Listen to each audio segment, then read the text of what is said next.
Hey, we're back. Coming in hot, just like a fajita. Oh. Shout out to Andy Minio.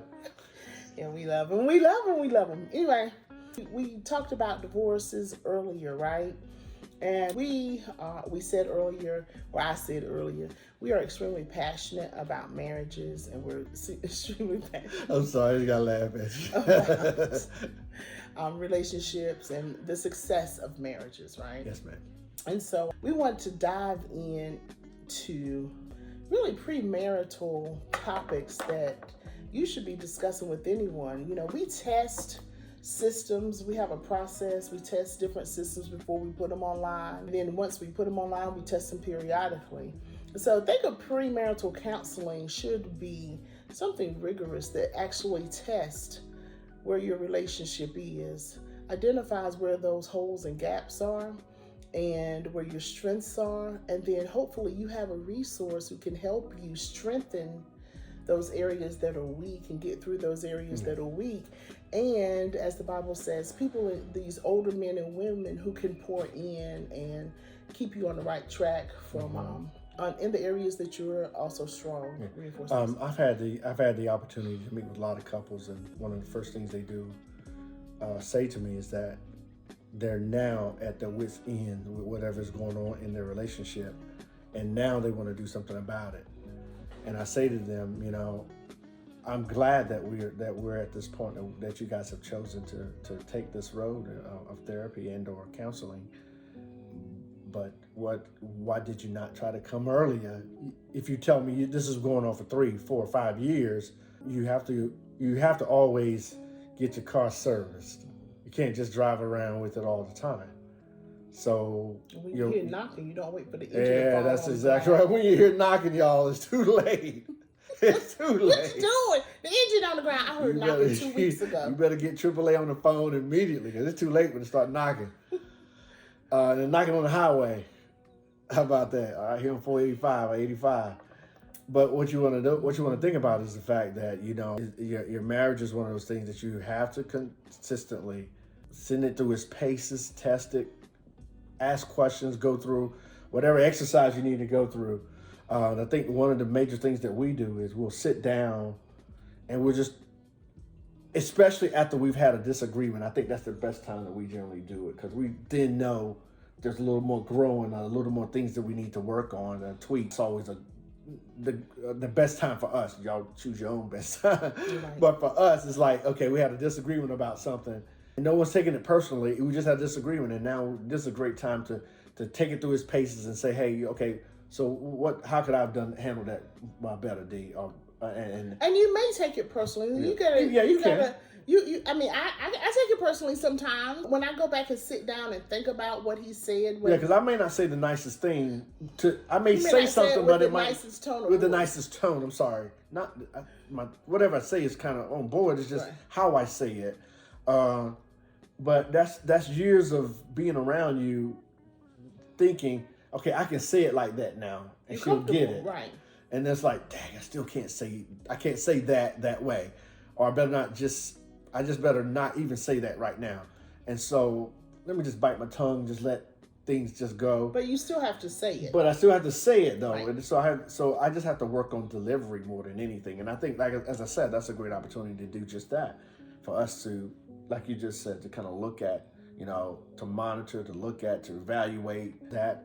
In every organization I've ever been in throughout my career, we always had some type of exercise, like you said, you know, fire drills and whatever, in order to do that. Even as a child back home, we should do hurricane drills and tornado drills. Exactly. You know, we had those desks and hallways you had to get into, and it can be scary. But going through it let you know you're prepared. Yes.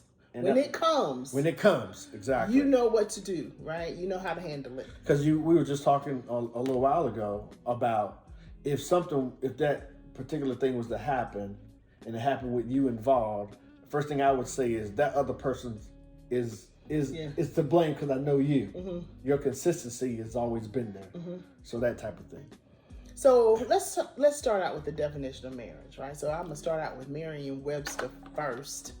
the state of being united as spouses in a consensual, contractual relationship recognized by law.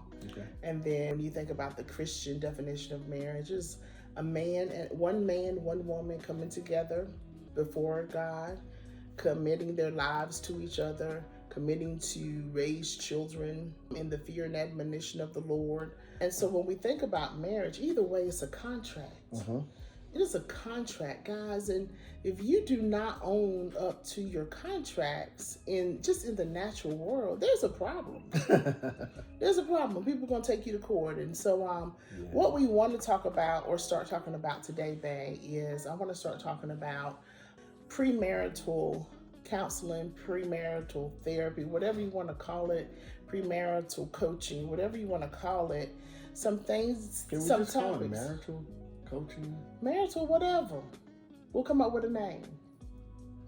I'm always saying it. There we go again. I'm always man. saying it. So it's going to take us to September. We'll have one by 2024. Oh, boy. Okay. But anyway, go. preparing for marriage is very important. And so when you sit down with someone, and whether it's your pastor, whether it's a therapist, whether it's a counselor, whether it's a coach, whoever it is, guys, you got to be free to be you. Because can't nobody help you if you don't bring all of you to the table, your mess and everything. But you want to begin talking about the roles and responsibilities, not just of each other, but the roles family will play in your relationship, the roles friends will play in your relationships. If you have children, the roles your children will play in your relationships. If you have a career, the role your careers will play in your relationships. Yeah. And yes, the roles and responsibilities of each of you. You know, when I married Leon, he's a very traditional man. Very traditional.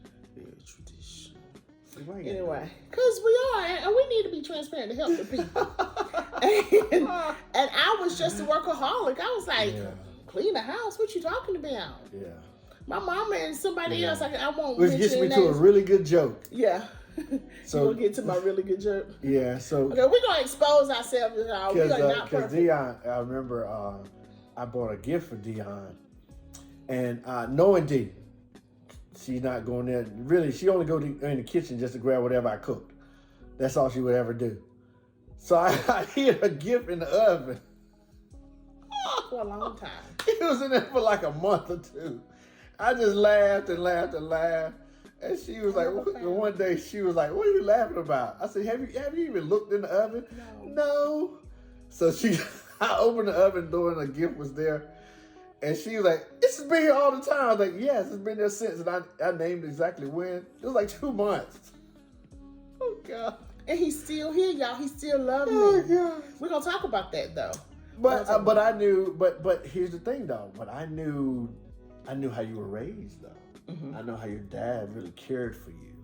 And your mom and your sister. Your dad did all the cooking. Like 98% 98% of the cooking. Yeah. Your mom would cook on Sundays. My mom would cook on Sundays. Your mom would cook on Sundays. And then, but your dad did all the cooking. And so I loved cooking. And then my mom did cook. It was like collard greens. Yeah. Because we love mama's collard greens and sweet potato pies. Yeah. Ooh, get me started. What she did extremely well. Yeah. She did. Yeah. But yeah, so I think that was but it was a way of me just extending what your dad had done for you in your life, and I took great pleasure in that, in being able to spoil you, because I love to cook and I love to have you come in the kitchen and test things and taste things and try things and then I would bring her into the kitchen a little bit. We're going to get into all that. See, he all ahead of the game plan. Oh. That's because he don't be knowing what I'm going to I just said I was coming in hot. Yeah, you coming in hot, babe. Real hot. So I love you because you hot. Anyway, so you want to talk about roles and responsibilities and not just your roles and responsibilities. Absolutely. I will tell you, these are things we know that we had to figure out on our own throughout the marriage, because our marriage counselor didn't do that. He took us to the Bible, and there's nothing wrong with it. Yeah, but nothing wrong with it. But you have to bring the Bible into what is happening every day into in a marriage. But anyway, because we were sinners saved by grace. Flipping him today. I have to talk about the finances in the marriage. We didn't talk about that. I grew up in a home where everybody pulled their finances together. Now my mama did have her own account, But in general, her main work check went into the one account, and all my daddy's checks went into the one account. Well, that was also, keep in mind, I think that was also because your dad was previously divorced. Yeah. And a part of the divorce was a money thing for your dad. But no, all of it went into the same account. I know, but I'm just my mama. I know, but I'm just saying your dad was previously divorced, and so I think your mom was more reactionary to that than anything. But even so, he was still blessed by those funds. Yeah, but yeah, so it wasn't like she was holding them aside and it was only for her. She was holding them aside because of tradition and how she was raised. Right. She had. And the women who were in her ear as she grew up. Yeah, my mama believed God bless the child that has his own, so she always had her own on the side. Yeah. But they had one account in general, so in my mind, I expected that we would have one account. Not your check, my check, and then you bring in what we need. No, put it all in there, please. And since it was our first marriage, and even though Leon didn't grow up in that kind of life, didn't see, I don't know what he saw, but I don't think he saw that. He was willing to give it a try on the first marriage. Yeah, I mean, because nothing from nothing leaves nothing. I was making no money. Right. So you can count whatever money you want. Whatever goes in there. It's all going to equal zero. It's going to equal zero anyway. Anyway, you're so silly. Anyway, so finance is not just how you manage the money, but it's also how you spend the money. Exactly. It's also what you spend the money on. Yeah. And so we're going to talk about that too when we talk about the finances portion. In your premarital sessions, guys, you also want to talk about children. Everyone doesn't want children, right? And you have to be able to articulate what you want out of the marriage as it pertains to children. Some people are, if for some reason you cannot or you're unable to get pregnant for whatever reason, are you all willing to adopt? Well, are you willing to do foster children? What does that entail and what does that mean? What are the requirements? A big one is your spiritual lives, right? I think about men and women who are getting together and one's saved and one's not saved, or one's Muslim and the other one's not Muslim, or one's Buddhist and the other one's not Buddhist, and you can go on forever. How does that impact, and how does that impact the couple, the relationship, the communication, the routines in the house? I think about you do think about that, because you also got to think about how as you're having these routines in the house and your rituals, if you will, how the children fit in. And so I got one thing right quick. One of my secrets I shared with Dionne was that when I grew up, there was not many books in my house, but we had a World Book Encyclopedia. Y'all know about the World Book. Some of y'all do. Britannica. Some of y'all. But we had Webster's Dictionary, and so I used to sit and read the dictionary. And then it got me into other things. And Langston Hughes's Mother to Son was one of my favorite poems. And so, Langston Hughes, how about that? Man, what are you doing? I'm just saying, I should love it, because at the end of it, it talks about how, don't you sit down on the steps, because you find this kind of hard. Don't you fall down now, for I still going, honey. I still climbing, and life for me ain't been no crystal stair. That has always been the part that kind of struck me, because as you develop a relationship and you get married, and y'all, as we talked about, nothing from nothing leaves nothing, but you teach your children to strive, but you gotta be on the same page about that strive. And your spirituality means a lot. It helps them to have hope in many cases, right? And so if you have one person who has a foundation of something, another person who doesn't, or you have two different foundations spiritually, it can be confusing for each of you and confusing for the children. So you need to talk about your religion, your spirituality, whatever you want to call it. And then you have communication is huge, right? Communication, what I have seen, whether I have had folks come in to talk about communication as the major topic, or they come in to talk about other things, it ends up at communication. And I put it this way: communication is only a three-part situation. You have the communication itself, the message, if you will. You have the person who is sending the communication, and then you have the person who is receiving. So you have a sender, a receiver, and the actual message. And life and everything else gets so screwed up in those three things. Yeah. Well, and I'm going to tell my story because I'm going to expose myself right now. Uh-oh. We moved into our first house, and I didn't like the house. You didn't like Charlotte, though. Well, I didn't like the house. Let's just start there. Okay. I didn't like the house. Let's put it that way. Can we start there? I didn't like the house. Yes, ma'am. And Leon was like, yeah, this is a good start. This is a good start. And I was like, I was thinking it's too small. I was thinking all this is too small. It's out in the boonies. No. This is, and it's kind of cheap. It's kind of cheap. I don't know if I like this. And so I remember saying to Leon one day, we signed the contract because Leon thought it was a wonderful house. And he was right. Eastwood Homes made the best home ever. We're in another home right now. It can't compare to that Eastwood, our first Eastwood home we had. It's crazy, isn't it? It is. Eastwood Homes, shout out to you. Because that house was, anyway, it was wonderful. But anyway, and I remember saying to him one day, we were going to see the house and they had given us our address, and I said to him, I don't want my address to have 5 digits in it. I want 4. Oh, God, that was hilarious. And he looked over at me and was like, really? Really? We live in Charlotte, Dionne. It's gonna have 5 digits. There was no baby girl, no sweet pea, no nothing. No, not at that point, man. I'm about to spend a lot of money for a house. I don't have time for your little small things like that. I didn't want 5 digits. That was my way of saying I really didn't like it. But you didn't tell me that. But I did not say that. Because I would have stopped the deal right in his tracks if she had told me. But he didn't catch it. He did not catch it that time. I think I may have said to you, if you got something to say it. Because I didn't take the mind reading class when I was at T. Yeah, he probably did. But anyway, I was like living. I was like, I don't want a house with 5 digits. And so since then, he has either learned my communication style. That's my way of saying something. So to that now, if she says anything outside of the we're going with it, I pause. I just stop in my tracks.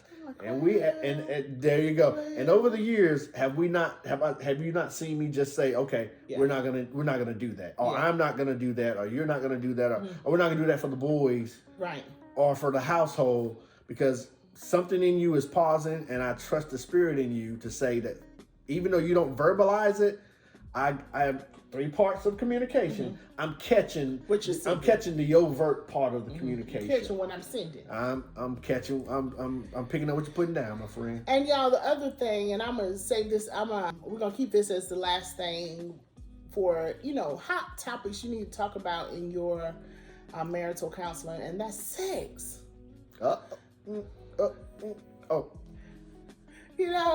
Sex. Expectations around sex. Yeah, it's again, I get a lot of folks that come in and talk about, they use the word intimacy. And intimacy has so many different variables to it, and it has so many different parts to it. But I think the thing about intimacy is the fact that the sexual portion of it is really the connection that you can get nowhere else, that you can get in no other place except in the place except being with that person. Once you're married, it's y'all. Yes. And so, oh boy. And so it becomes a thing when it's not meeting the needs of either partner. And I will be flat honest, I have noticed that it's more women that desire more sexual contact and more sexual intimacy than it is men. And you would probably, of course, most people would think it would be the opposite. But in what I am experiencing, it's not that. It is the woman who's saying, I don't get touched enough, or I don't get treated like someone wants me, desired, great word, and I sexually.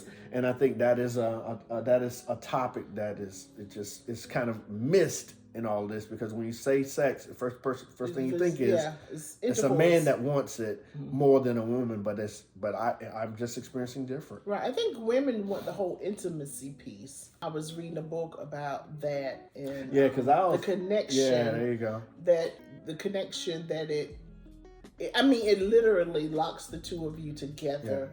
it causes Yeah, because I tell men all the time, you know, the act of sex starts 2 weeks ahead or a month ahead when you're busting suds in the kitchen or cleaning up in the dining room. Or when you hit her butt when she walked by, talking about, girl, bring me that.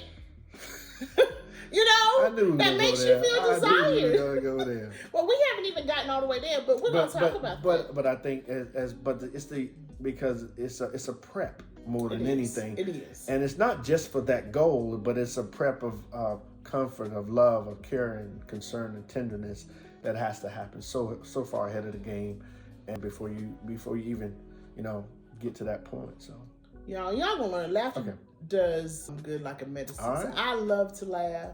Leon loves to shake his head at me like I have issues. That's been going on for over 30 years, so I'm accustomed to it. I don't feel any kind of way about it. But we're gonna have fun. Absolutely. And we're gonna learn to let's get it. Support. We're gonna learn to build strong relationships together because Leon and I are still learning. Yeah, we are still learning. Absolutely. So come on now. Anyway, we're gonna check out. We're not late 40s. late. Like real late 40s. Late. The 40s. You can't even see the 40s. Can I hang on? Hold on. You can't even see the 40s, honey. You can't see them. Okay. But yeah, so 3 years ago, guys, look over this one because if you're out here looking for premarital coaching, if you're looking for marital counseling, coaching, whatever you want to call it, I'm having a name for it before 2024. These are some things, some topics to think about. Person needs to know and talk about. To discuss with you when you're in your partner. Yeah. All right. So until next time, we'll see you later. Peace. Peace.